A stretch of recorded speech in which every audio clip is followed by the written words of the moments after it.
Good evening, everyone.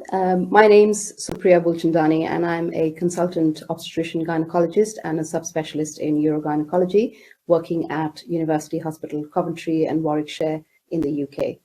I'm very grateful to the organisers of ESCP for giving me this opportunity to talk about my work and also how we help with early diagnosis and monitoring OASIS, which in turn prevents and delays incontinence. So the incidence of obstetric anal sphincter injuries in the UK is reported to be somewhere between 2 to 6%, which has risen between 2000 and 2012.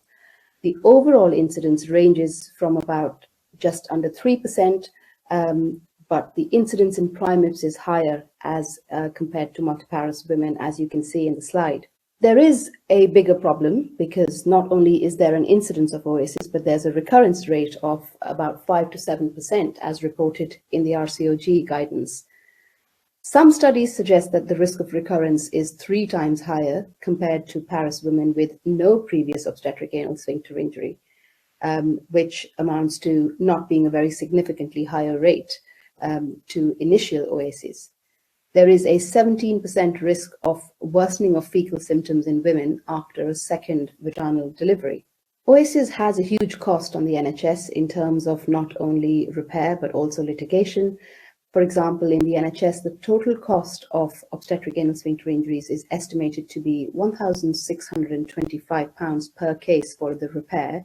The NHSLA, which is the NHS litigation authority, reported a 31 million payout for perineal trauma alone in 10 years. Perineal trauma was the 4th highest reason for obstetric claims settlements. So let's look at the basics, the anatomy of the anal sphincter. As you can see in the diagram, the internal anal sphincter and the external anal sphincter make up the anal sphincter complex. The internal anal sphincter is a continuation of the circular smooth muscle, whereas the external anal sphincter is a continuation of the puborectalis muscle. The external anal sphincter in turn is then divided into a superficial, subcutaneous, and a deep part. The following classification has been adopted by the International Consultation on Incontinence and the Royal College of Obstetricians and Gynaecologists, dividing perineal trauma into a first-degree tear, which involves injury to the perineal skin and or vaginal mucosa, a second-degree tear, which involves injury to the perineum, involving perineal muscles, but not involving the anal sphincter. There is then a third-degree tear, which involves injury to the perineum, involving the anal sphincter complex, divided into a 3A, which is less than 50% of the thickness of the external anal sphincter torn, a 3B, which is more than 50% of the external anal sphincter torn or all of it torn, and grade 3C, which is both the external and the internal anal sphincter torn. You have the 4th-degree tear, which involves injury to the anal sphincter complex and the anorectal mucosa. There is yet another entity called a buttonhole tear, which involves an intact anal sphincter complex, but a tear to the anorectal mucosa. After OASIS, the traditional view used to be, you must have a cesarean section next time. So times have moved on, of course, and now the RCOG recommends that women after OASIS repair should be reviewed at 6 to 12 weeks postpartum, should be done by clinicians who have a special interest in the subject, and if a woman is experiencing incontinence or pain, then a referral to either a specialist gynecologist, such as a urogynecologist, or a colorectal surgeon should be considered. So what then is the concept of review in an OASIS clinic? The idea is essentially to start from basics, such as getting the woman to understand the nature of the injury, the repair, whether it's healed properly or are there any defects, assess the current bowel, bladder, sexual prolapse symptoms, and then, following the investigations and results, discuss the relevance of all of the above to a future birth. Therefore, we have the OASIS One-Stop clinic that delivers. It is a comprehensive patient-centered service available to all and promotes equality. There's a streamlined, easy access care pathway to evidence-based treatment from a multidisciplinary specialist team. We offer an endoanal scan, manometry, discussion of results, and individualized management plan in a one-stop clinic. there's a timely provision to help women avoid long-term, life-debilitating issues. We help to raise awareness around this subject and teach the correct management of diagnosing and repairing these tears by holding training sessions in the hospital and regionally, holding courses for midwives, physiotherapists and trainee doctors. And we also take our patients into a huge consideration where we involve them in research around the area. We undertake continuity of specialist care from initial incident onwards through subsequent pregnancies and provide feedback to trainee doctors on how the repair has healed. Our perineal OASIS team consists of a consultant urogynecologist, which is myself, my perineal specialist midwife, a urogynaecology clinical research fellow, our physiotherapist, and very close liaison with the colorectal surgeons. We started this clinic at University Hospital Coventry in April 2016 and run it on a weekly basis. Our current OASIS rate is under 3%, which matches the national average, and we offer an endoanal scan, anal manometry using ANOPress in liaison with physiotherapy and colorectal surgery. We have had the physiotherapist in clinic since April 2019.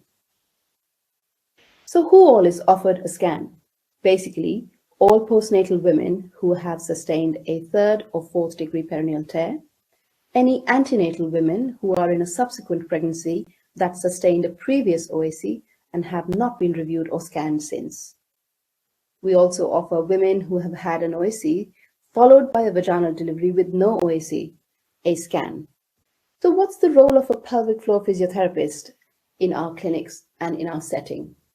Basically, at the point of discharge, a direct referral is initiated for the physiotherapist from the doctor or midwife discharging the patient. They undertake pelvic floor group education sessions with the patient and then continue that with one-to-one assessments and reviews.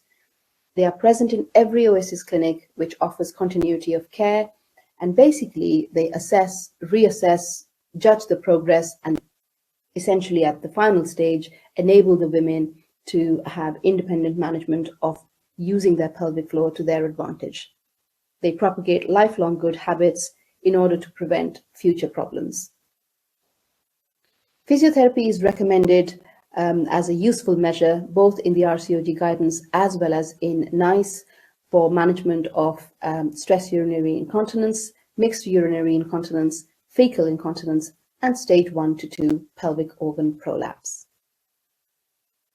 As I said earlier, we put patients at the heart of everything we do.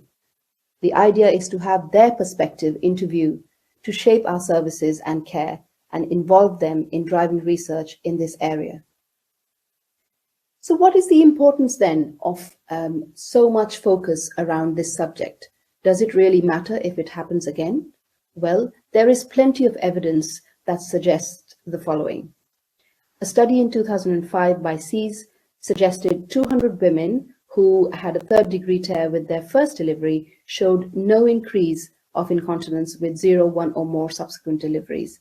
However, another study in 2000 by Sangali showed that with 3rd degree perineal tear, there was a lesser prevalence and severity of anal incontinence after a subsequent delivery, whereas after a 4th degree tear and subsequent delivery, there was an increased risk of severe incontinence. Another study by Fornell in 2005 showed flatus incontinence to be worse after subsequent vaginal births. A study in 1998 showed that when you grouped 3rd and 4th degree perineal tears together, there was worsening of symptoms after further vaginal births. As per the RCOG guidance currently, it recommends for any future pregnancy and delivery a consultant-led care and says that there could be a risk of up to 17% of developing anal incontinence or worsening of symptoms. The role of an episiotomy prophylactically is shown to have conflicting evidence. However, we use the EpiScissors 60, which is definitely shown to reduce the incidence of OAC, and we hold the firm view that an episiotomy at the right time, at the right angle, can make all the difference. As per the RCOG guidance, there are other measures that help to prevent an OAC, such as perineal protection, hands-on perineal support at the time of crowning, which can be protective, using warm compresses, and of course, a discussion around what mode of delivery and what symptoms, what scan findings are there. Essentially, if vaginal delivery is contemplated, then definitely offer manometry and endoanal scan. If the woman is symptomatic or has an abnormal scan or manometry, then a cesarean section can be recommended. Of course, taking the person's family status into consideration is key, because if this is the final pregnancy and she has reasonable pelvic floor function, then it is useful to maintain it by offering her a planned cesarean section, for example. All in all, there are multiple factors we take into consideration when making a plan, a comprehensive individualized plan. Starting from the left, as you can see, we focus on the previous labor and delivery. What was the mode of delivery? Was it a forceps delivery? Was it a prolonged labor? Was it augmented? What was the baby's weight, and what gestation was delivery at? We talk to them about the risk of recurrence of OAC, the recommendations from RCOG, the risks of a cesarean section, and of course the discussion around the results of whatever investigations they undergo in the clinic. Most important key factors also are the current pregnancy risk factors, the estimated fetal weight this time, what symptoms they had in terms of bowel bladder function after the OAC, and what their current symptoms are. We conducted a service evaluation of our clinic and found that patients found it really useful to understand where the tear had actually happened, because we do this every day. However, for a woman, for first-time injury, it is very difficult to imagine where exactly this damage had happened. Then to see it on screen in an image and understand how the healing process is taking place is really key in making a more balanced decision for next time. As I said earlier, we keep patients at the heart of everything we do. So we have patient support groups, not only for research, but also for talking about their experiences to our audience when we teach in training courses. We have presented our work in international conferences and now have regional referrals from neighbouring trusts for managing similar patients. We run OASIS training courses that are recognised by the Deanery for specialty trainees, and also separate sessions for midwives and physiotherapists, taking them through the idea of how to give an episiotomy, how to suture an episiotomy, how to suture a 3rd and 4th degree tear, and provide them with a very comprehensive hands-on experience in these courses.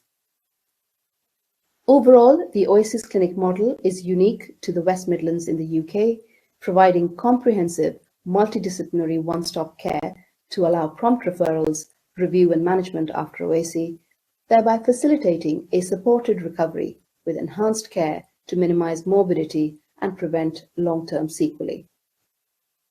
The OASIS One-Stop service is a complete care for postnatal and antenatal women with obstetric anal sphincter injuries. Thank you.